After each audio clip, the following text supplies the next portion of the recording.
Pragoto wonten timbalan. Kowe tak utus supaya nyekel Petro karo Bakul lah kok malah mundur. Piye kabare? Nuwun pangapunten. Najan amung drajating Punakawan nanging pancen sekti kalintang jayaning perang.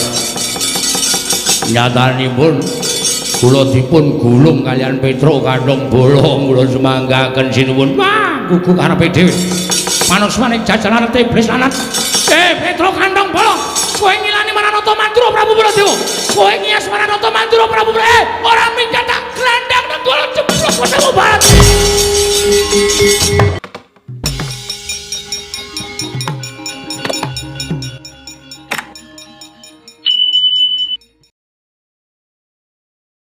Manusmaning jajanan sekertaning bawuna iblis lanat.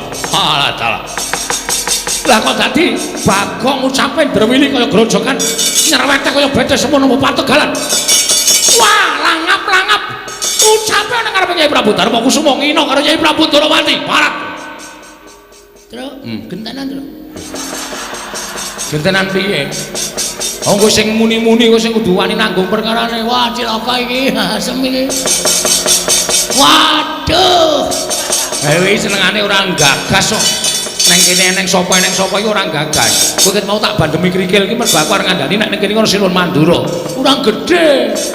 Soalnya nek bandem aku iki batako. Iya. Aja men krikil. Wah, cilaka iki bawa. Kowe muni apa mau? Sing pundi oke. Kowe mau ngurman piye? Ha nggih, saking ngarep tekan mburi niki wae oke banget lek kula omongke. Sing dikersake sing pundi? Kowe mau nguman-uman karo Kyai Prabu Darawati ya. Kowe ngunak-unak Kyai Prabu Kresna. Kowe nguman-uman karo Kyai Prabu Darawati. Kowe ngerti ora? Kresna kuwi sapa? Kresna kuwi Ratu Darawati. Karo aku sambunge apa? Lho, kok nijab napa? Ndut. Cengengesan. Tak kira nek wis ijab e. Jare pertanyaane sambunge apa? Nek sambung tresna ya. Gong ora cengengesan kuwi diglandang nenggala mudar kowe. Ya kene Satra aku iki nek dinesane wong ora iso wangsulan e. Lho. Ngene to. Ngene to diwangsuli kowe iki mau tak wangi saiki aku diwangi genti. Mbok diwangsuli wong sing gawe masalah kowe kok. Aku senengane mek gawe masalah. Ning ngrampungi ra iso. Aku gawe masalah, senenge. Ndak sepi kahanane. Aku nek ora tak gawe masalah iki gawe Satra. Ya. Tenang bae, Gong. Eneng aku tak wangsulan. Lho iki Petro sing maju yo. Kula sing mburi kok. Wis gak masalah. Ya Gusti alon-alon. Nuwun sewu. Kula sing nyuwunaken pangapunten adi kula Bagong sing. Bagong niku lare ndunggal warisan. Sak omong-omong niku nek perlu ora usah digagas. Mergo omongane Bagong nek digagas marai mangkel, marai nesu pun boten usah dipenggalih. Yen lumrah ora bakal tak gagas. Sepisan pindho, Bagong rasane mengi Prabu Darawati ora bakal tak gagas. Ning bareng ganeping ping pira bola-bali munake Prabu Darawati. Kuwi dadi murkane Nata Mandura Prabu Baladewa. Aku ora trima yen to adiku Darawati diuna-unahi karo Bagong. Nggih, kula sing nyuwunke pangapura. Ora ana pangapura kanggo Bagong. Gong. Terserah ning rembug kono. Wis pet-petane, Tru. Ngopo mergane? Ha iki kok dadi masalah ora rampung-rampung. Kowe nyebut nyuwun ngapura dhewe. Gah, lho. Aku cuma nyuwun ngapura mbok menawa ayem. Wis ayem ora ayem. Wis munake aku wong edan. Mau aku teko dunake ra tata krama. Ha iki terus piye? Wis maneni wae. Waneni dengkulmu mlocot kuwi. Sing arep wani Silun Mandura sapa? Aku kowe. Aku ora wani kok. Ayo wis ayo mulai. Iki piye to Gong awal wae. Nek ra wani alah dene, Tru. Waneni. Nek Gusti Prabu Baladewa mutap, aku sing nandangi. Sisan gawe ngarep kene. Ngene, aku dadak kok kian ngomong. Nek wani kene. Lah sembodo. Engko nek dikongkon bapak aku pimpinane lho, Gong. Kowe mburi ra sampe melu. Saiki ndi? Sapa sing iso wangsulan? Meng aku. Piye karepe Mas? Lho. Karepe piye? Lho, sermu piye? Aku takon karo kowe. Karepmu kuwi piye? Kowe wani karo Yai Prabu Ndorowati? Mboten. Lah kok kowe ngunek-uneke? Kula ora ngunek-uneke, mung ngrasani. Ngrasani kok ana wonge. Ha salahe nang kene. Ambok lunga sik ora masalah. Wah, Bagong kowe aja sak kepenakmu dhewe langsung karo Baladewa. Kowe aja sak kepenakmu dhewe langsung karo Baladewa. Saiki ngene wae. Pripun? Aja nganti dadi pasulayan, nggih. Kowe bali. Bali piye? Bali yo. Wis ora ana ojek. Iki adoh iki nggone iki. Kowe bali yo. Terus nek bali kondo karo bapakmu. Bapak kula Semar. Heeh. Kondo karo bapakmu. Bapakmu kon ngilo karo gitahe. Bapakmu kon nyawang karo cengele. Bapakmu ki mengkere gedibal 17 wong elek nyolong mripat. Wong batur karo bangun kayangan ki. Bapakmu ki sing gablek apa aku tak takon.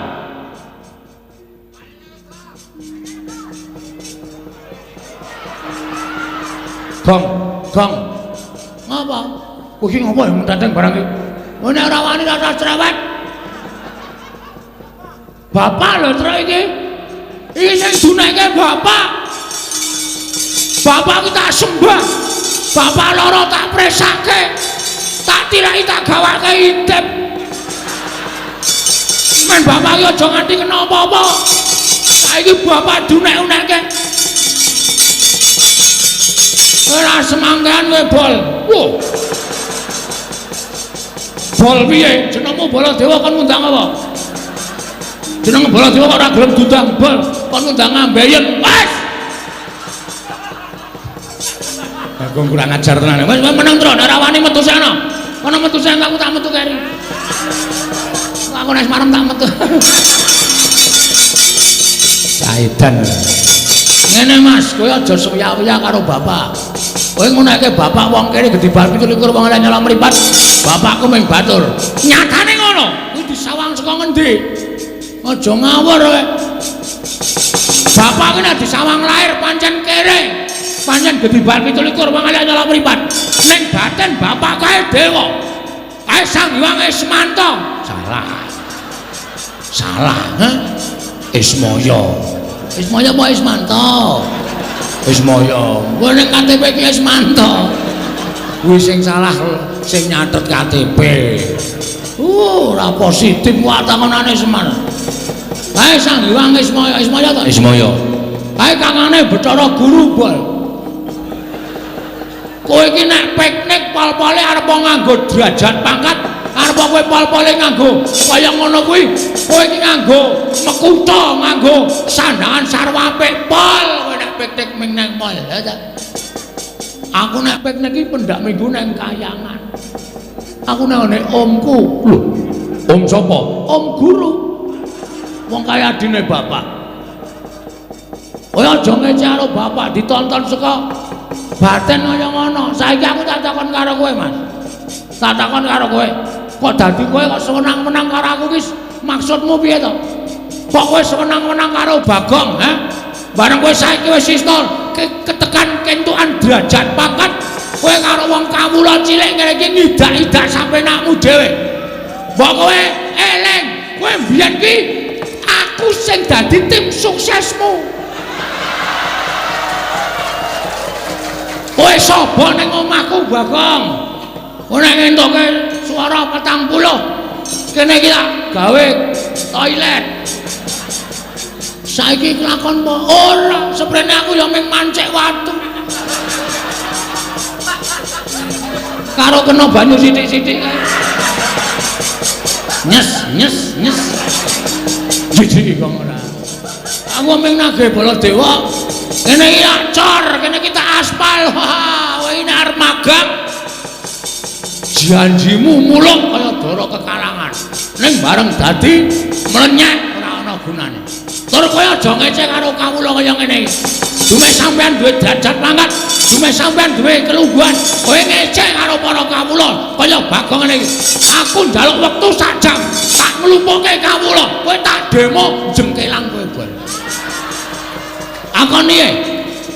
Ngamarta ki dari rakyat untuk rakyat oleh rakyat. Demokrasi nang kene iki.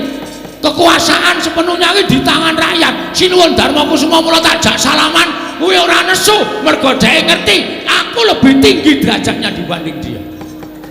Mergo dhek tukang ngomong aku, dhek sing ngayomi aku, dhek sing ngesuhi karo aku.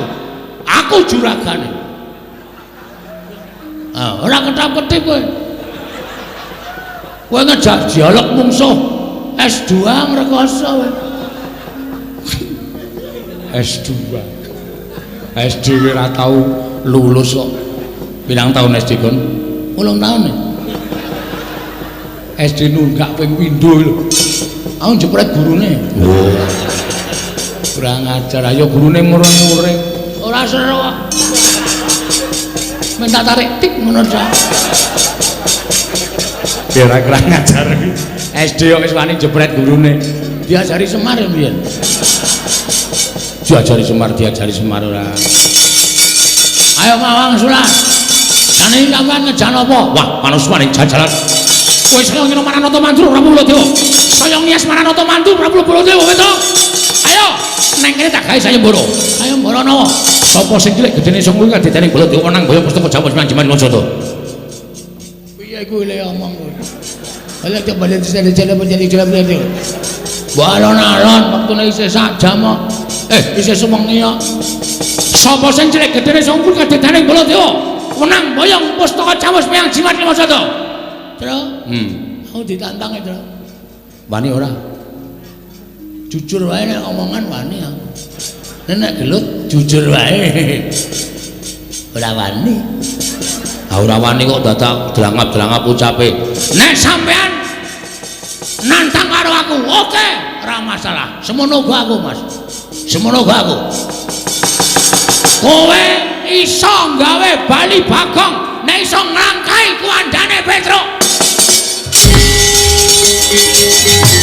Ayo Palaisan.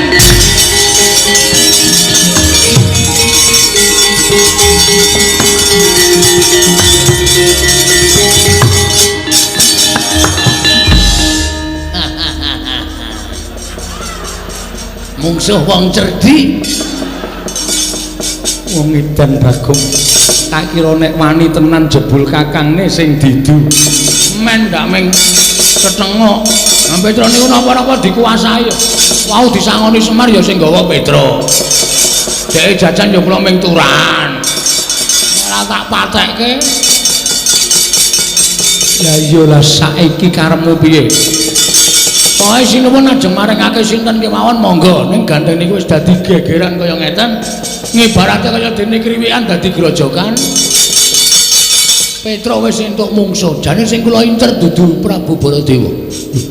Sing mbok incer sapa?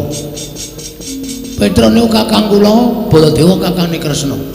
Kakang mungsuh kakang, adi mungsuh adi. Ha, itu baru jelas. Bagong, non, ora demek-demek arep gelut kok demek-demek. Lah nek kowe pancen wani karo aku ayo. Nendi papane wong neter kadigdayan. Lho, sampean krungu lho kula rasane. Lho, krungu wae wong cedhake kaya ngene kok. Oke. Wajake nyepelekke.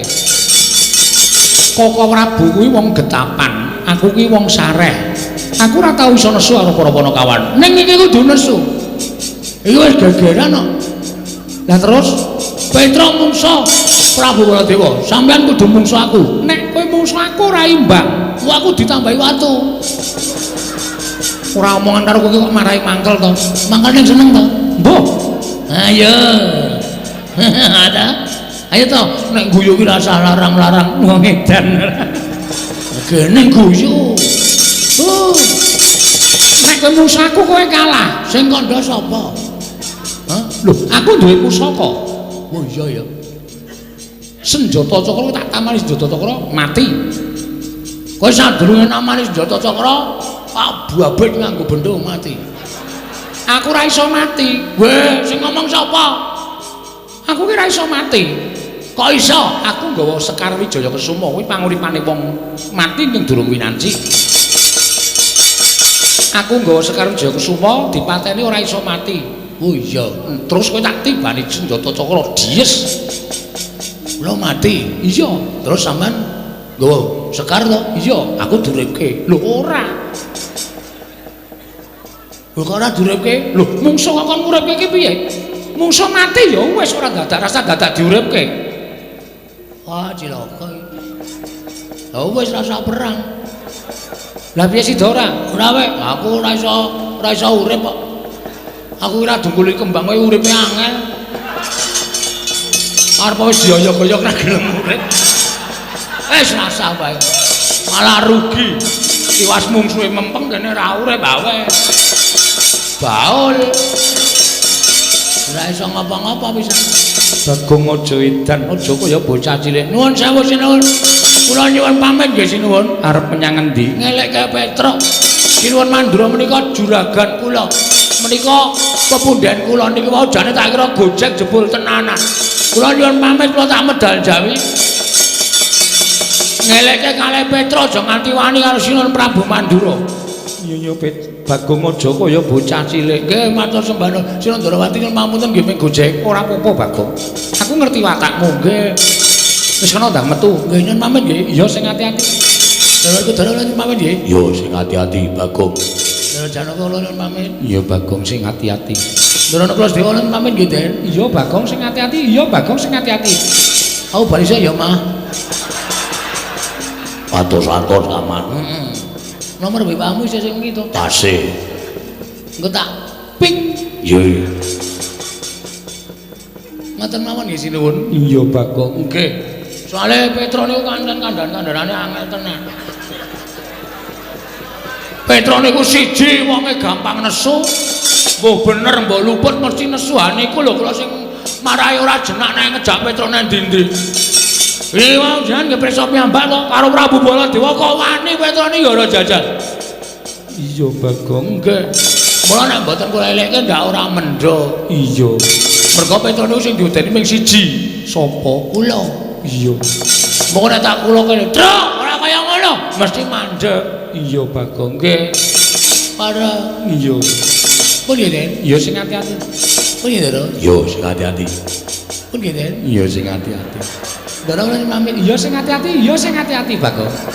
Tenan lho, winginane niku bojone ora ngerti apa-apa. Cucuk ember kali Petro. Nganti tak elekke ana apa Petro mbok ora anarkis. Niku nembe didelehke embere.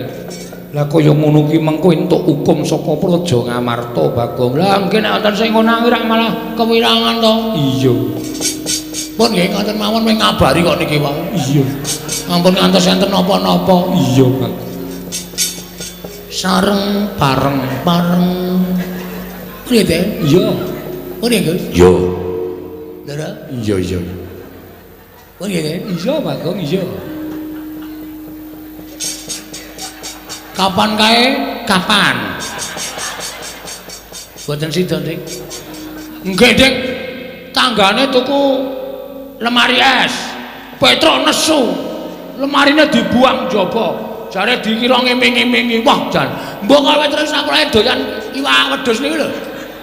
Iya, mbok ya dipenging. Nanging wong kula pengingane sing ngejak jajan kula ya. Oh. Lah ya wis. Atene kula ora madhang nek menging. Iya, iya, nggih. Pun ngoten mawon sinuwun. Iya, iya sing ati-ati. Ana nggih? Iya, iya sing ati-ati. Pun nggih? Iya sing ati-ati. Iya sing ati-ati. Barang iya sing ati-ati. Nganti jengkel kula niku karo Petro janjane. Ora janjane kowe iki ngopo? Ora tanggap-tanggap. Wis dipamiti bolak-balik kok ora ana sing menehi blas. Mbok disawangi lho cangkeme nganti garing. Karo abdine kok Bagongnya 10 nggo tuku es ngono. Bagong non Ratu Siniwaka ora nggawa duit. Waduh. Sampeyan yo ora? Ora. Walah tipis kabeh. Ora duwe. Alah urung ngomong. Bagong so tak paringi ning Karang Kadempel bae. Ma, Mun. Masa ora? Wonten gangsal 12. Hah? Wonten gangsal 12. Tak jubuhe 5.000 to. Mengke arisan. Rasa melu, arisan ki nggo ngopo ora. Engko nek sentuk terus mlayu. Rasa urunan nek. Ampun. Oh, rupane elek medhit para yo arang yo rang yo rang petak dasmu boten kowe Patih Handakawana inggih Ki Lurah kowe lha kowe kale seba ning jaba iki apa mriko kebak kowe nggodhe 300 kae apa memper kae Patih kok jaluki dhuwit kae lho gadah Ki Lurah ngene tak silih ngunduraken bijang menapa njaluk Kresna oh nggih ngestakaken dawuh wong edan batur kok kaya ngono kae kok ya uripe awet ngono lho lah wong ratu kok nek nganti krungu wong pirang-pirang ya isin to Werkudara Kresna kok utangan Ndakawana kuwi lho mongko sing njaluk Bagong ora urus kuwi wah Bagong pancen kaya ngono kae iki tumenggung sapa iki kae malah isin njaluk tumenggung barang kae anu kula menika wis rasa ngaturke jenengmu sapa kowe ngerti to aku sapa aku abdi kinasih negara Ngamarta aku ki wong duwe derajat arep batur ning aku duwe kedudukan nggih njaluk ditik lho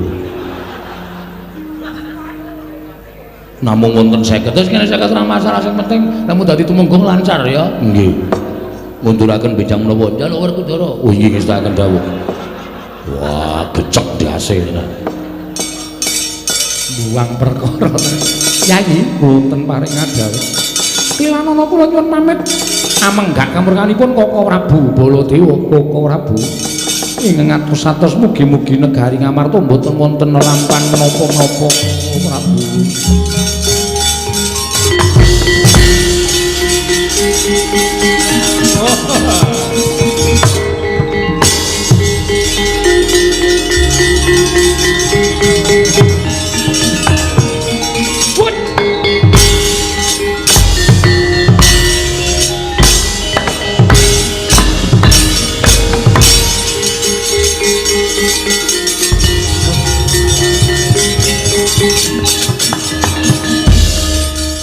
Ra mlayu modar tenan aku. Sinuwun mandura duka yayasinipe.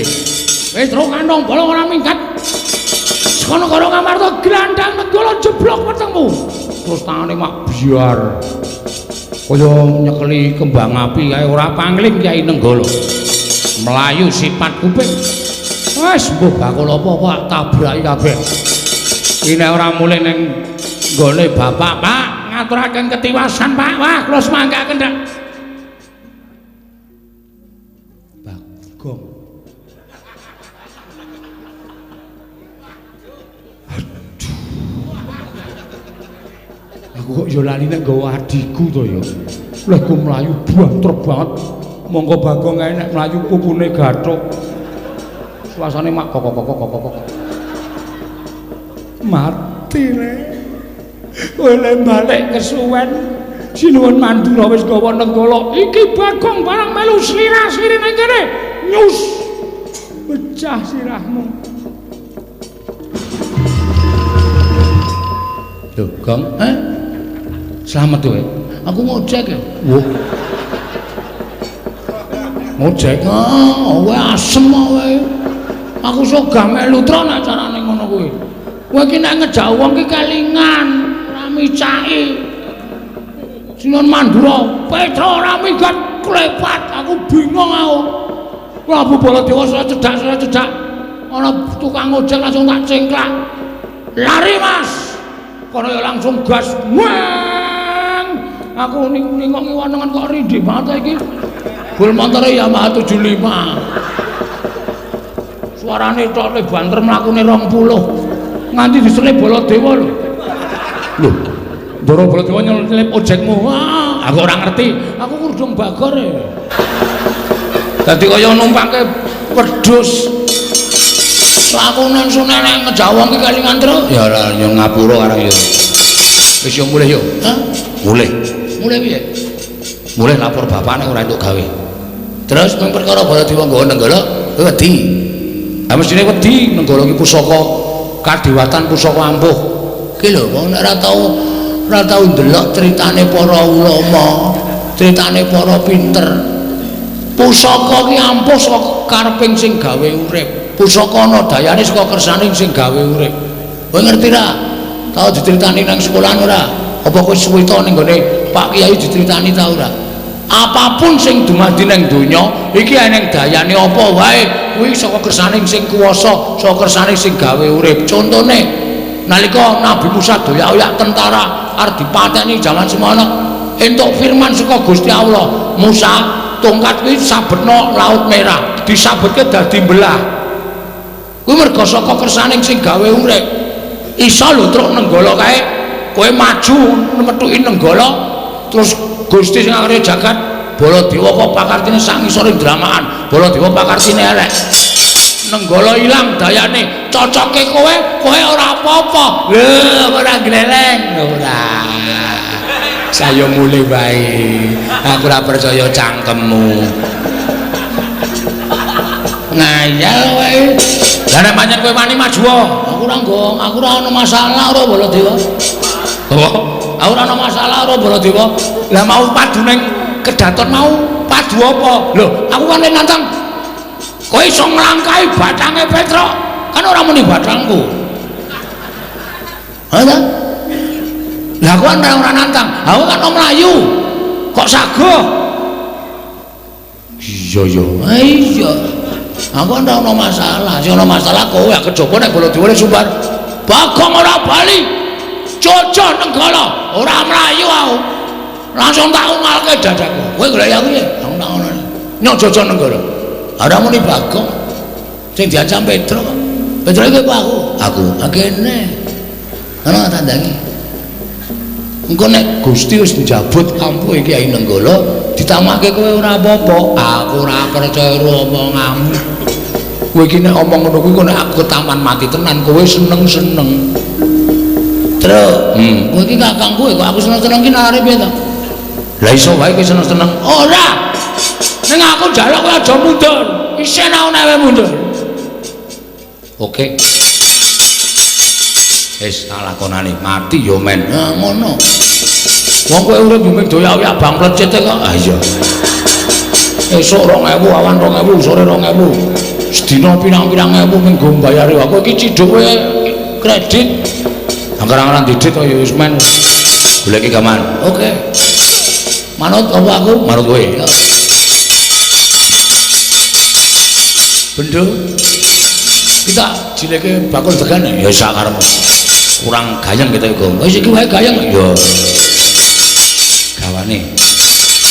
Karo titipku. Apa? Dompetku iki nehno bojoku. Omong bojoku nek aku 3 dina ora bali, kok nyelamati 3 dina tekan 1000. Omongane aku mati. Oke. Ngono kuwi lho. Ikhlas lo nyawane nglabi Bapak. Yo. Karo anakku sing barep kae arep lulus sekolah, sesuk nek butuh ragat dolno Tegal ngarep omah. Oke. Anu mobilku sing ning samping omah kae dolen sisanku. Ayu pira? Mesine ora ana. Lha pokoke sapa sing gelem nuku tuku. Oh iya.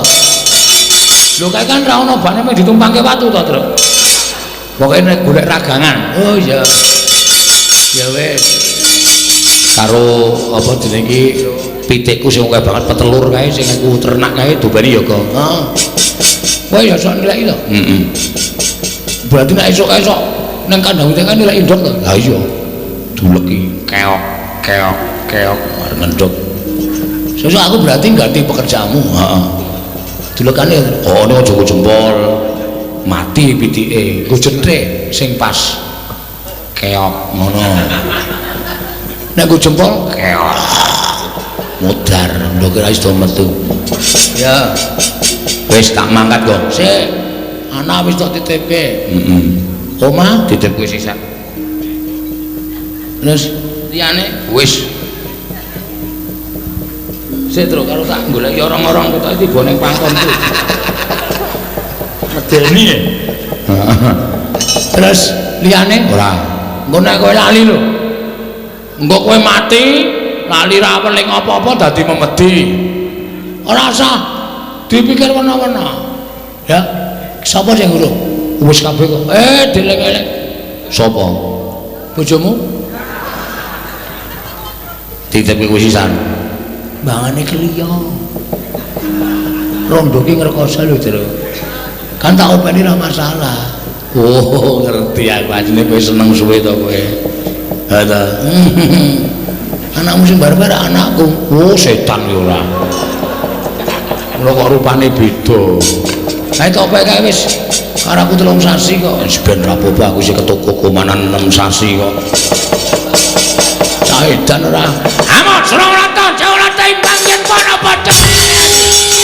Kene.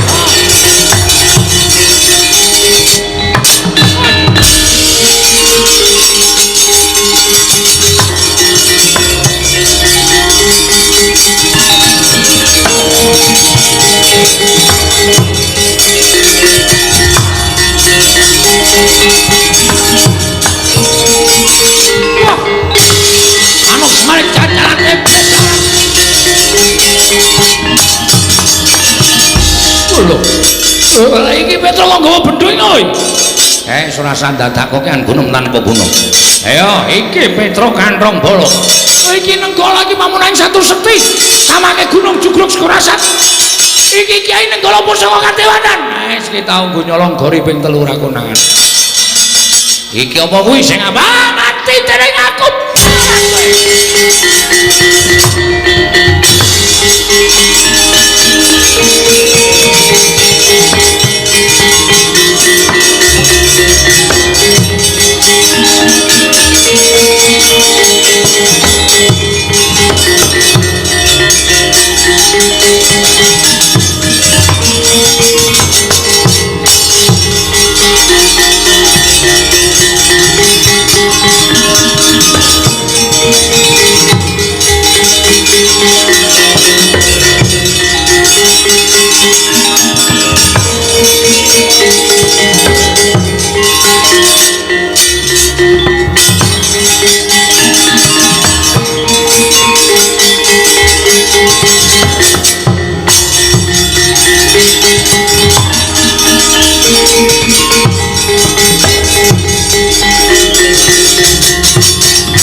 Kresna sinayang manggulung mintanaken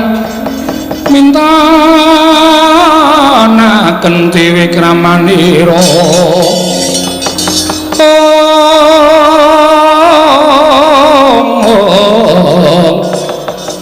kang mitiran ning astaneng asta jernyatanipun Petruk menika tasih pana kawan paduka piyambak menawi ngantos wonten murinanipun Kakang Semar sinten ingkang badhe kapitunan tan wandi namung para Pandhawa.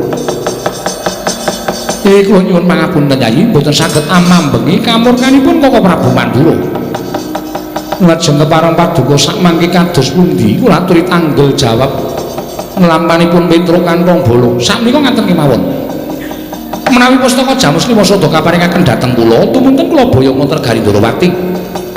Mangke menawi Garindrawati sampun ketingal padhang, kula badhe ngunduraken pusaka. Sasampunipun kula ngunduraken pusaka, tumunten kula badhe ngupadi wonten pundi kendhangipun Petruk menapa tasih gesang menapa sampun pejah. Koko Prabu pangandika paduka menika saged ingkang rayu gemi. Menapa kula nate ujar lelamisan paduka Yai Prabu Darmakusuma. Menawi tra mekaten monggo pusaka kula aturi nampi. Nanging menawi Garindrawati sampun ketingal padhang pusaka kula aturi ngunduraken lan paduka Kanjeng Koko Prabu kula aturi ngupaya wonten pundi dunungipun Petruk nongestaken dawuh. Koko Prabu nggih. Koko Prabu Mandura ning apa? Gusti Kresna. Kowe iki aja gawe bingung pun Kakang lho. Nggih wonten menapa Prabu? Lah iki mau lagi wae kelakon-lakone. Siadi matur sange Prabu Darmakusuma yen to negara Ndrawati ketaman keblok bisane waluyane Nirmala Majati yen to tinimbalan pustaka Jamus Lima Sada. Ngantipun Kakang geger karo Petruk keneman Nenggala kendhang Kamrajondang. Pusaka mbok asta. Lah kok saiki bali meneh negara Ngamarta iki karepmu piye? Oh ngaten to. Ya. Setyaki wonten timbalan. Iki tegese eneng Surya kembar. Mboten ketinggal Koko Prabu. Ya wis, mengko tak rembuke. Yayaji, wonten paring dawuh Perkudara. Apa? Wis ora usah dadak menggali sing werna-werna. Nadyan panyokra bawamu kelawan pun Kakang kuwi bebasan tumpuk undung nanging kabeh mau sirnakna saka lambe atining si Adi. Yo. Perangan ingkang padha lenggahan ning kene ora ana ingkang tak percaya kejaba mung siji, ya kuwi kadangku panengah si Arjuna. Merga Kresna karo Janaka kuwi padha karo siji nanging dadi loro nanging manunggal. Yo. Janaka ya Kresna, Kresna ya Janaka, Arjuna wonten maring adhawu. Umpama pun Kakang kuwi kembang si Adi sarine pun Kakang geni si Adi urupe ora bakal bisa dipisahke dening apa wae. Mekaten Koko Prabu. Wengakna permana jati. Ayo Gage. Sawangan nganggo netra batin sing mboyong pustaka Jamus Lima Sada kuwi aku apa dudu Janaka?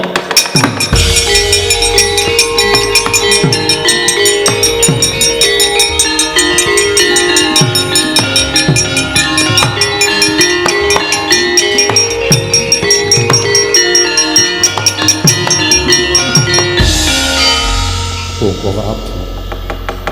Mboten kinten babar pisan menawi negari Ngamarta kelebetan telik Mangindrajala ingkang dusta pustaka Jamus Lima Sada. Koko Prabu kados pundi lelampahan menika? Werkudara. Nggih. Mireng to Yayi? Krungu. Wis yen Adi krungu tegese iki dudu caping Kresna nanging atur adimu Madukara. Yen to ingkang nggawa pustaka Jamus Lima Sada kuwi dudu pun Kakang. Nanging pancen ana menungsa ingkang memba Maranata Ndrawati ingkang keduga nyidra pustaka Jamus Lima Sada. Werkudara.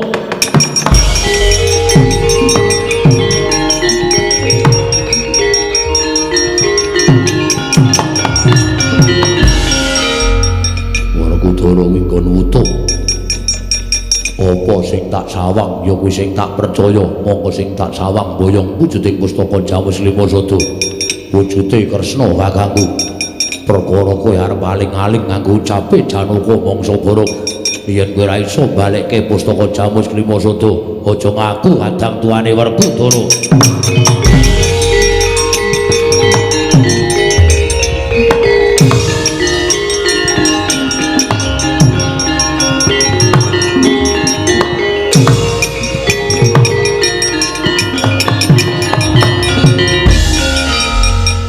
Pikir-pikir omongane Werkudara kuwi nadang wong mloho ning bener. Sing nggawa pustaka Jamus Lima Sada aku weruh dhewe wujude Kresna arep kowe aling-aling nganggo jenenge Janaka. Dadak nganggo kembang lan sarine geni lan urupe ampel gedes. Sing nyolong pusaka kowe, baline saka kowe. Kowe ora iso balekke pustaka Jamus Lima Sada. Padha karo kowe mbabar wirang Baladewa ning ngarepe kadang-kadangku Yai para Pandhawa. Ora sudi duwe kadang kaya kowe kuwi Kresna.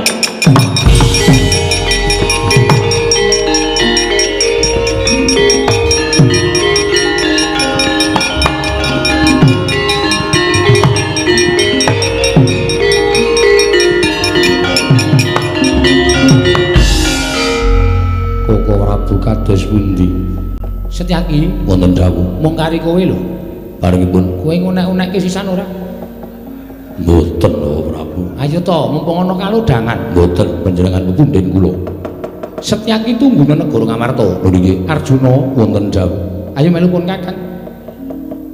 Pandhawa ingkang kurang tanggap marang sasmitaning Semar Badranaya. Aku ora wis matur bola-bali to, Semar kuwi samar. Semar kuwi ora iso digagapi penggalihe. Nangis ning ora sedhek, guyu nanging ora bungah kuwi Semar. Nggih. Monggo Semar wis utusan Petruk merga Semar weruh yen to negara Ngamarta ana mendung bakal dadi udan. Nanging Pandhawa ora tanggap, mendung wis dadi udan. Saiki mung kari nyuwun pangapura marang karsaning Kakang Semar Badranaya lan mastuti dawuh pangendikane Kakang Semar. Koko Prabu kula dherekaken. Ayo Arjuna.